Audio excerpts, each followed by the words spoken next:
여러분 안녕하세요, 노창입니다.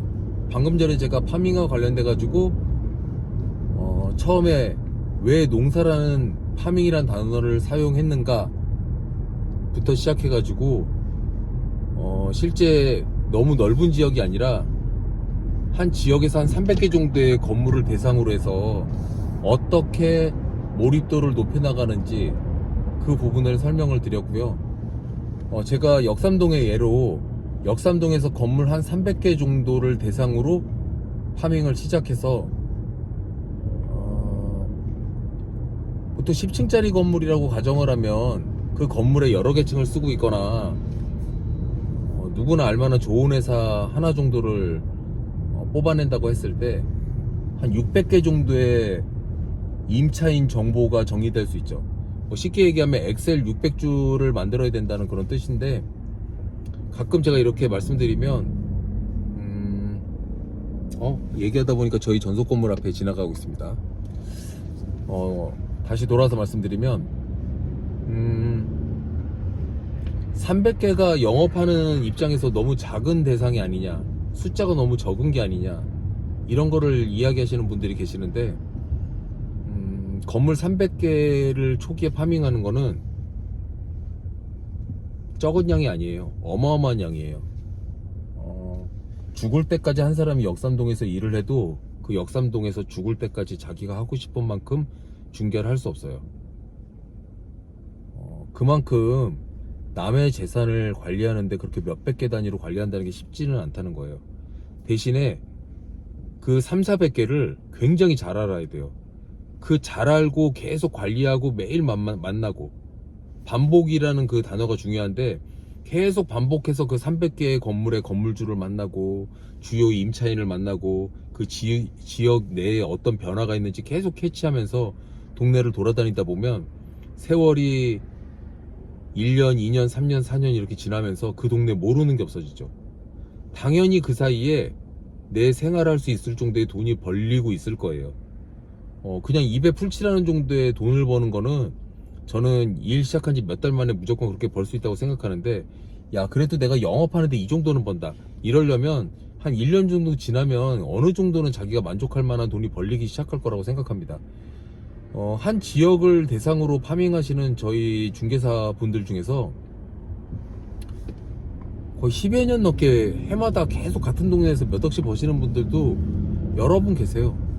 자, 그럼 그분들이 그 300개를 계속 잘 관리해가지고 그렇게 벌까요? 그건 아니에요. 그분들은 한 10개에서 20개 정도를 집중적으로 관리하는 거예요. 대신에 그 몰입도는 어마어마해요. 그 건물에 대해서 건물주보다 더 많이 하는, 더 잘하는, 모르는 게 없는 그런 상태예요. 그런 상태가 될 정도로 한 건물에 집중한다. 그거는 당연히 전속일 거고, 그렇게 전속을 받게 된 이유는 그건 전속 계약서도 필요 없어요. 그냥 건물주가 무한 믿으니까. 그럼 실제로 그렇게 건물주가 무한 신뢰를 갖고 있을 정도로 전속 계약서도 없는 강력한 전속을 갖고 있는 사람들은 지역의 동네 공인중개사 사장님 중에서도 꽤 많은데 어떻게 그게 가능할까요? 매일 나를 입증을 하면서 건물주와 그냥 친해진 것이 아니라 일로서 나를 입증을 해온 거예요. 근데 3,400개 정도를 관리했기 때문에 그 중에 10개, 20개 정도의 그런 물건이 생긴 거란 말이에요. 그래서 큰 돈은 뭐 어마어마하게 데이터를 많이 관리한다고 생기는 게 아니고, 동네가 엄청 좋다고 해서 많은 돈을 버는 것도 아니고, 얼마나 몰입도 있게 작은 숫자 5개, 10개라고 하더라도 얼마나 잘 관리하느냐, 이것도 중요해요. 근데 처음부터 그렇게 나를 무한 신뢰하는 사람이 10명, 20명 생기는 건 아니잖아요. 그러다 보면 대상을 정해놓고 점점 좁혀나가야 되는데, 그 대상 정하고 좁혀나가는 정도의 대상이 3,400개 정도 건물 한 동네에 한 블록 정도면 적은 게 아니다, 이렇게 말씀드리는 거예요. 자, 돌아가서 그 300개 건물에서 그냥 단순하게 계산해 볼게요. 300개 건물이 전부 다 10층짜리 건물이라고 생각해 보시면 임차인이 3,000개가 넘죠. 건물주도 300명이고 건물주 300명, 임차인 그 10배수. 그러면 실제로 내가 그 10배수 전체를 다 만나서 3,000명을 모두 다 관리한다. 이거는 쉽지가 않아요. 그럴 필요도 없고. 왜냐면 이사 안 하거나 돈이 안 되는 임차인들도 막 섞여 있단 말이에요. 그러다 보면 내가 정말 고객으로서 관리할 사람이 한 건물에 몇 명이나 있을까 생각을 해보면 그냥 보수적으로 잡아서 2개 회사, 여러 면적을 쓰고 있는 회사, 아니면 이름값이 좋은 회사. 그러면 300개 건물인데 관리 대상이 2개다. 그리고 건물주까지. 그러면 한 건물에 건물주 포함해서 3명. 그러면 900명이죠. 그 900명을 늘상 반복해서 관리해야 돼요. 그 안에서 이사할 사람, 그 새로 짓고 있는 건물인데 그 900명한테 옆에 건물 새로 짓고 있는데 추가로 사실래요? 옆에 건물 새로 짓고 있는데 저 건물로 이사하실래요? 너 좁아 보이는데 넓힐래? 넓어 보이는데 힘들어 보이는데 줄일래?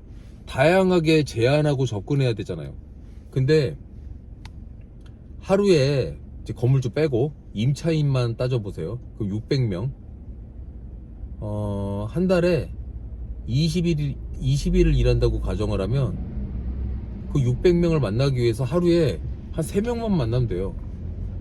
그 아침에 일찍 출근해가지고 정리해서 필드로 나가가지고 어제 만났던 건물 다음 건물의 임차인한테 어떻게 지냈냐, 2달 만인 것 같은데 오랜만이다, 회사 사정은 어떠냐, 이사 계획 있냐, 지금 건물 신축하고 있는데 너네 사업 상태가 괜찮으면 길 건너에 있는 건물을 사면 어떻겠냐. 다양한 방법으로 접근해야 되잖아요. 그런 것들이 쌓이고 쌓여가지고 한 달이 딱 지나면 생각보다 20일만 일한다고 가정을 해도 6, 70명 이상을 만나게 돼요. 그럼 그렇게 많은 사람을 만나가지고 부동산과 관련된 이슈를 얘기하는데 이게 통계에 굉장히 그 영향을 받는 직업이라고 제가 여러 번을 강조드리는데 만난 사람 숫자가 많을수록 고객을 찾을 확률이 높아진단 말이에요. 그럼 일주일에 60명이면 60명 만나요? 하루에 3명, 20, 60명. 그 60명이 1년이라고 생각해보세요. 얼마나 많은 사람을 만날지.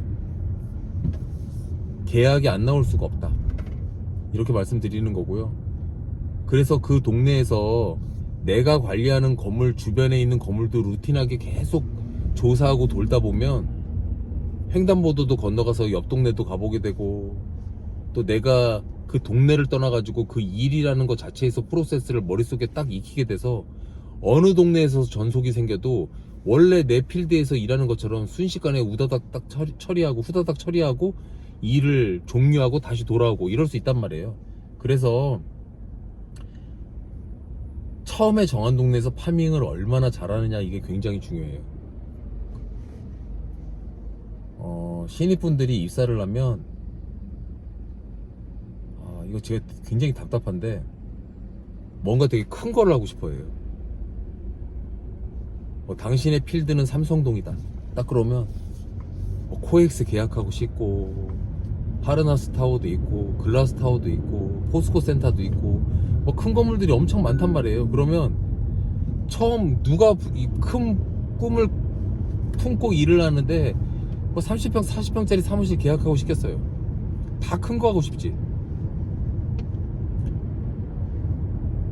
이건 운전면허 따자마자 페라리를 사준다고 페라리 타고 싶겠죠. F1 머신 타고 싶겠죠. 왜냐면 자기는 운전을 배운 이유가 정말 빠른 차를 몰고 좋은 차를 몰고 싶으니까. 드라이버랑 레이서는 다른 거예요. 저는 공인중개사 자격증을 따가지고 부동산 일을 하거나 상업용 부동산 처음 배우는 사람이 그냥 운전면허밖에 없는 수준이라고 생각을 하는데, 그냥 노란색 병아리 차 잘 연습해가지고 다져가지고 어느 순간 딱 됐을 때 내가 몰고 다녔던 그 운전 연수 차가 아니라 갑자기 소나타를 몰 일이 있어도 어느 정도 몰고, 그랜저를 몰아보라고 해도 어느 정도 몰고, 그냥 무난하게 다 어느 차든 간에 어느 정도 몰 수 있는 상태. 이런 게 됐을 때 속도도 내보고 더 빠른 차도 몰아보고 이 사람들이 모르는 게 있는데요. 그냥 일반 승용차랑 그 슈퍼카를 모는 그런 방법과 F1 머신을 모는 방법은 다 달라요. 저 어렸을 때 자동차를 좋아해가지고 차 가지고 별짓을 다 해봤단 말이에요. 내 운전 실력으로 감당되지 않는 차 한번 몰아보잖아요. 공포를 느끼게 돼요. 요 핸들 삐끗 잘못 틀면요, 그냥 성능이 떨어지는 차들은 그냥 울컥거리고 마는데, 그 속도가 굉장히 빠른 차나 성능이 높은 차들은 요 핸들을 조금만 틀어도 그 차가 뒤집혀요.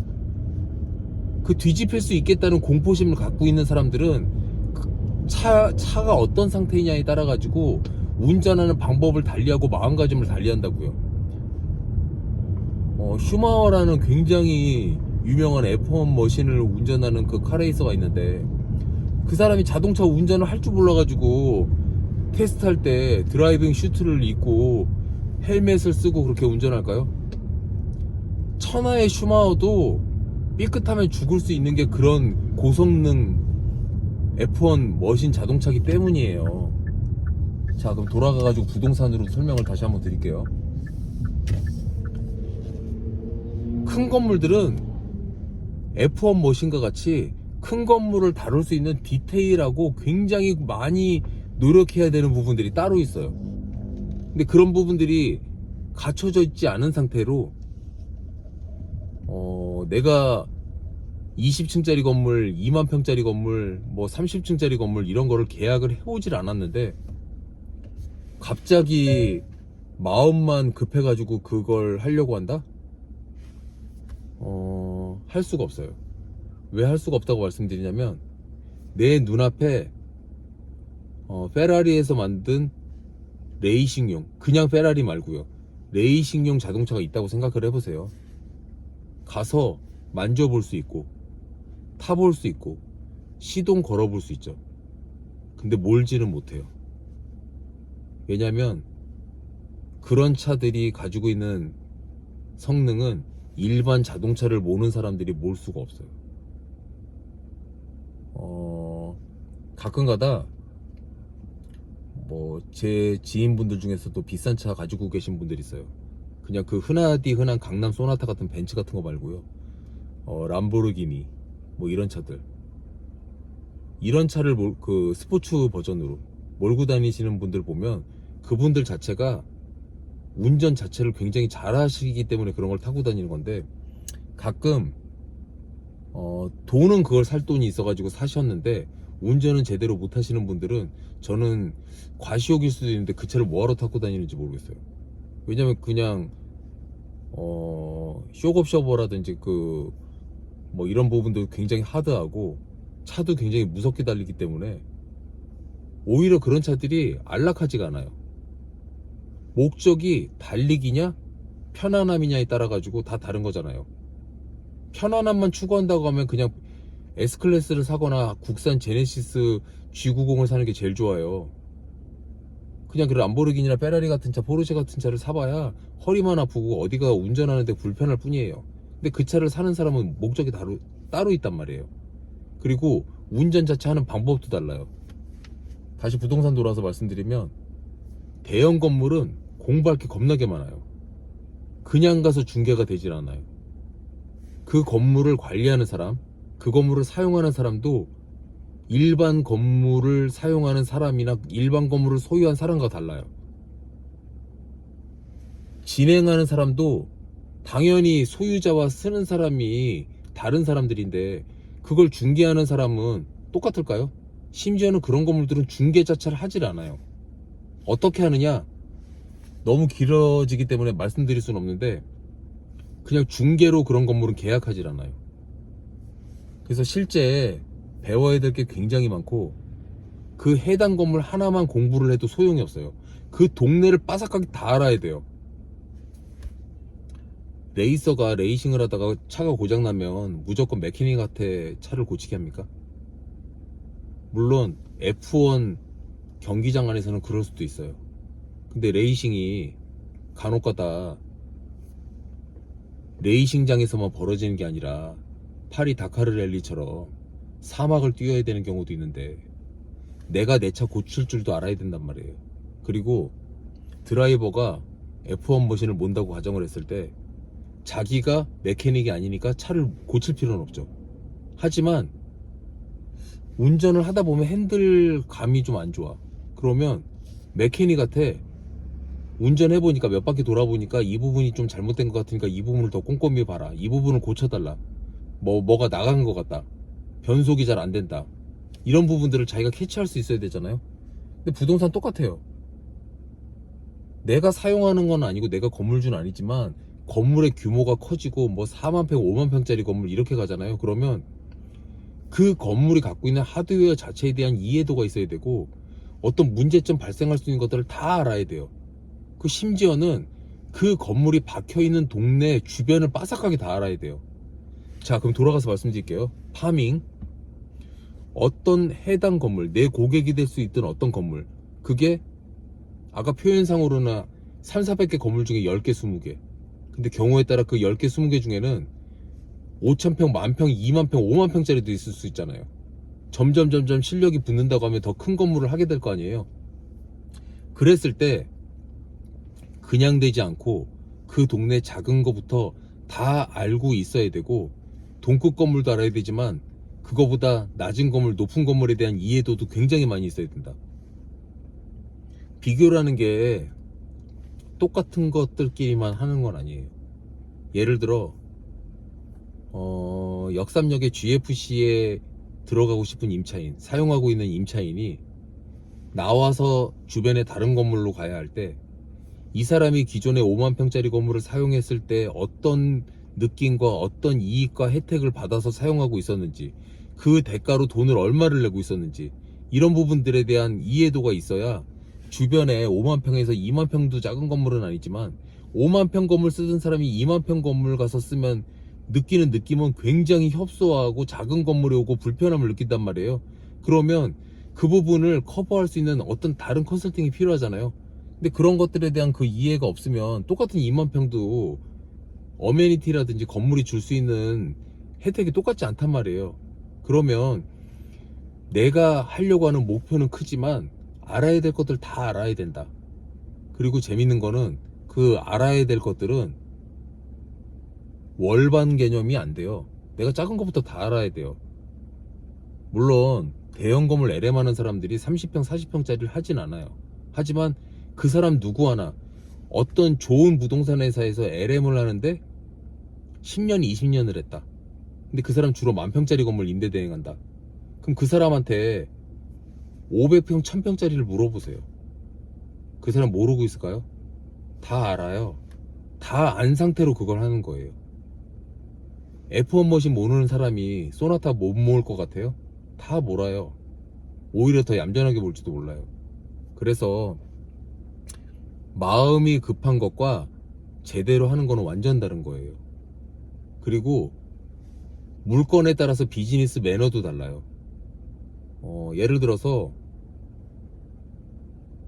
회사원이나 좋은 회사의 회사원이나 공무원들한테는 퇴근 시간 이후나 주말에 연락을 했을 때 무조건 반감을 사요. 어느 정도 친해지기 전까지는. 물론 일을 하다 보면 연락을 할 때도 있지만 그 일이 그 사람이 느꼈을 때 이건 진짜 연락할 만한 일이었다, 이런 거 아닌데 그냥 너스레 떨라고 막 연락을 하잖아요. 그러면 연락은 당연히 안 받아요. 연락 안 받을 거예요. 하지만 연락이 와 있는 거를 인식하잖아요. 전화는 안 받지만 전화가 와 있는 거 알고 있잖아요. 그러다 보면은 이 사람이 토요일 날 저녁에 전화를 왜 했어? 이렇게 생각을 하는 순간 얘랑은 일하기 싫다, 이렇게 돼버려요. 좀 극단적으로 얘기한 건데 보통 일하다가 감정적으로 이 사람이랑은 일하기 싫다, 이 사람과는 같이 하기 싫다, 이런 것 때문에 그 일을 잃는 경우가 상당히 많이 있어요. 그래서 비즈니스 매너 자체도 굉장히 예민하다. 건물이 커지면 커질수록 그 예민한 게 엄청나게 많아요.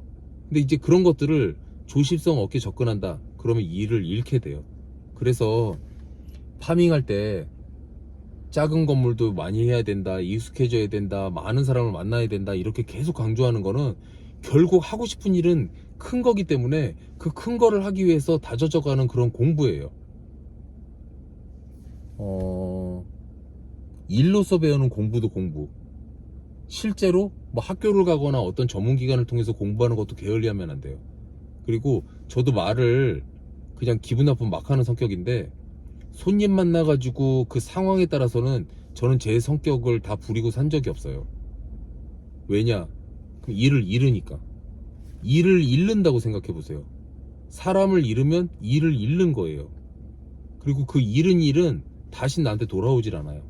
그래서 처음에 뭔가 할 때 살얼음을 밟는 것처럼 조심히 해야 된다고 얘기하는 거기 때문에, 간혹가다 이제 저희 신입 직원분들이나 제가 아시는 분들이 뭔가 마음이 급해가지고 이거 뭐 어떻게 했으면 좋겠냐, 뭐 이거를 뭐 알려달라, 이거를 그 아는 사람을 나한테 소개해달라, 뭐 이런 경우가 있거든요. 소개를 해줄 수가 없어요. 왠지 아세요? 그 사람 때문에 나도 일을 잃으니까. 100% 잃게 만들 거니까. 그래서 실제 그런 부분들은 신입 직원을 뽑아가지고 가리키거나 뭐 이랬을 때 어떤 공포심을 유발하게 돼요. 이 사람을 가리켰다가는 내가 쉽게 얘기하면 나까지 아작이 나겠다, 이렇게 생각을 하면, 왜냐면 제가 우스갯소리로 테란노 대형 건물들 중에 임대료 싼 게 하나도 없어요. 한 층만 계약해도 수수료가 100단위 1000단위가 아니에요. 그러면 일을 잃게 되면은 내가 생각하는 기대 수익이 상당히 많이 없어지는 거예요. 근데 그런 거를 모르고 그냥 쉽게 뭐 이런 걸 가르쳐달라, 이거 만나고 싶다, 이거 소개해달라, 이런 얘기를 하는 경우가 있잖아요. 그거는 굉장한 신뢰를 하는 거예요. 근데 이제 뭐 그걸 뭐 열정이 넘친다고 생각을 하면 이해할 수는 있는데, 가급적이면 저희 직업은 남의 연봉도 월급으로 벌 수 있는 좋은 직업이에요. 대신에 세상에 공짜는 없어요. 남의 연봉을 월급으로 벌 정도면 간이 녹아나야 돼요.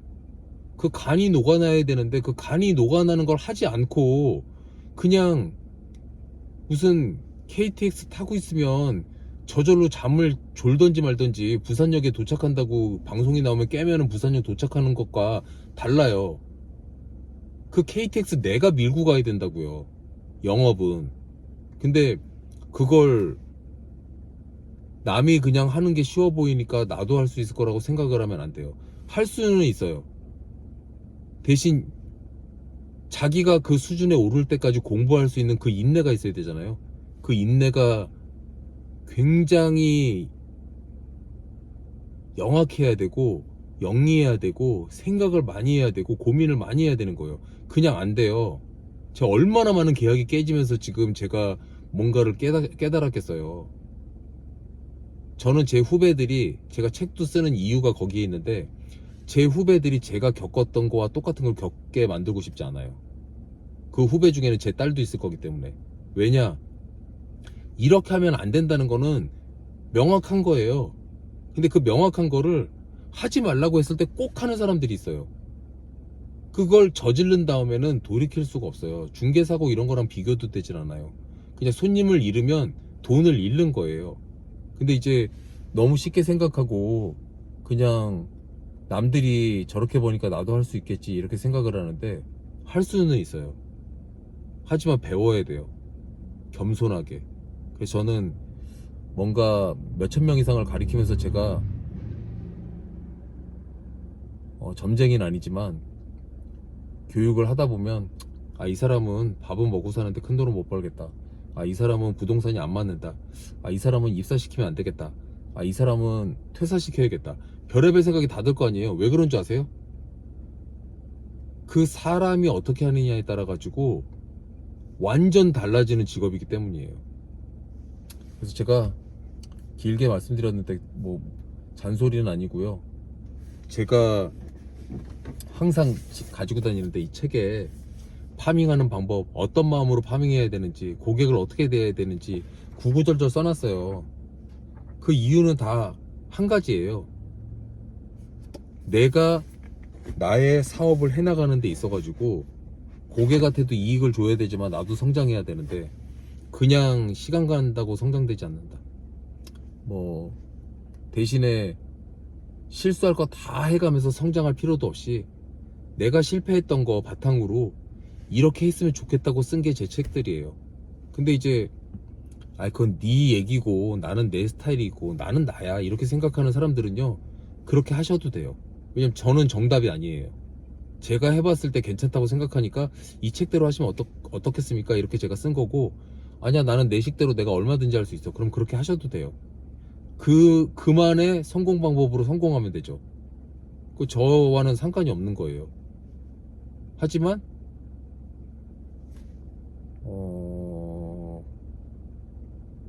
저도 제가 창조한 방법은 아닙니다.